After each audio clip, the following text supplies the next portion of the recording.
Video করে এই জন্য নাকি আমার বিয়ে হবে না। আমাকে কে বিয়ে করবে, আমি তো ভিডিও করে বেড়াই, আমার ড্রেস আপ ভালো না, দেখতে খারাপ, খ্যাত আরো কত কিছু। মানুষ তো আবার বলেই দিয়েছে মাগুরার মেয়েরা অনেক বেশি খ্যাত বস্তি। বলতে চাই ভাই, আমরা মাগুরার মেয়েরা সবই পারি। ওই যে কথাই আছে না, যে রাধে সে চুলো বাঁধে, তো ওরকমই আমি কিন্তু সব ধরনের কাজ থেকে শুরু করে সবকিছু শিখে গিয়েছি। গিয়েছিলাম একটু মার সাথে গ্রামের বাড়ি, আর গ্রামের বাড়ি গিয়ে কি কি কাজ করলাম সবকিছুই দেখাবো আপনাদেরকে। কি ভাই এখনো মনে হচ্ছে আমি খ্যাত? আচ্ছা, কোন অ্যাঙ্গেলে আমাকে খ্যাত মনে হয় অবশ্যই কমেন্টে জানাবেন। তো আমার তো মনে হয় এই বাংলাদেশের ভিতর কয়েকজন সুন্দরীর ভিতর আমি একজন। আমার জামাইয়ের কাছে তো আমি সব থেকে বেশি সুন্দর, মানে আমার উপরে আর কোনো সুন্দরী মেয়েই নাই। আমার জামাই তো সবসময় আমার রূপের গুণ করতেই থাকে। আমার জামাই তো 10-11 বছর আমার এই রূপের গুণ করেই যাচ্ছে, এবং দূর থেকে আমাকে সবসময় তাকাই তাকাই দেখে। বললেন না আমার কখনো বিয়েই হবে না, আমার তো বিয়ে হয়ে গিয়েছে। আর আমার জামাই সবকিছুতেই আমাকে অনেক বেশি সাপোর্ট করে। দেখতে দেখতে চলে আসলাম গ্রামের বাড়ি, আর এটা ছিল আমাদের উঠান, আর এই যে হচ্ছে আমাদের ঘর বাড়ি। এখন অনেকেই বলবেন আপনি তো গরিব বস্তি ফকির। আলহামদুলিল্লাহ, আমার যতটুকু যা আছে সেটা নিয়ে আমি সন্তুষ্ট।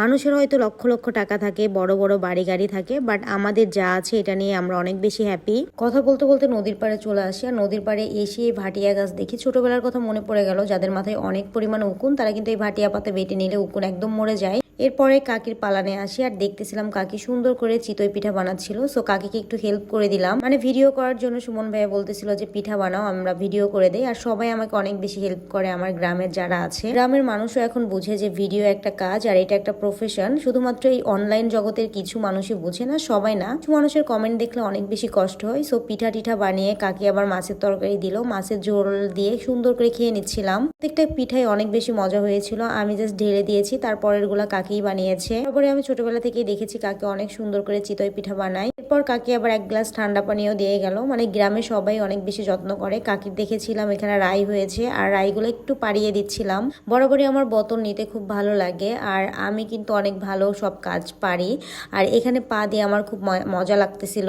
এরপরে দৌড়ে চলে যায় একটা আম আনতে, মানে কিছু আম খুঁটেছি, আর একটা আম না আমি এখান থেকে চুরি করে ছিঁড়েছি। যদিও এখন কাকি দেখবে, কাকির কাছে আমি মাপ চেয়ে নিচ্ছি। এটা অনেক শখের গাছ, শখের গাছের আমটা একটু ছেড়ে নিলাম, কারণ আমি একটু বড় আম খেতে চাচ্ছিলাম এই জন্য। যদিও আমি তার কাছে চাইলেই সে দিত, কোনো সময় না করে না, যে নিস না বা পারিস না এরকম কিছুই বলে না। এরপর মা চলে আসি স্কুল থেকে, আর মার সাথে একটু রঙ্গ করতেছিলাম। মানে অনেকে আমার আর মার ভিডিও দেখতে চান, এই জন্যই মাকে একটু নেওয়া ভিডিওতে। এখন আমি চলে যাচ্ছি মোহাম্মদপুরের বাসায়, আর দেখতেছিলাম এই বাচ্চাগুলো আমাদের গাছ থেকে আতাফল পাড়তেছে। আর আজকে যাওয়ার সময় যে কি একটা অঘটন ঘটলো, রাস্তাঘাট পুরো কাটা। আর এই রাস্তা দিয়ে প্রথমবারের মতো গেলাম মোহাম্মদপুর। মা তোমার স্কুল থেকে আসার সময় আমার জন্য অনেকগুলো খাবার নিয়ে এসেছে। আপনারা জানেন এখন আমি ছোট বাচ্চাদের মতো এই মজার মজার খাবারগুলা খাই। এখানে সবকিছু বের করতেছিলাম, আর মাকে বলতেছিলাম সবকিছু দুই দুইটা কেন। মা যদিও আরো কয়জন ছিল তাদের কথা জানে না, আমার জন্য আর মার জন্যই নিয়ে এসেছিল, এই জন্য সবকিছু দুই দুইটা। তো এভাবে করে আমার ভিডিওটা শেষ হয়ে গেল। সো কেমন লাগলো কমেন্টে জানাবে।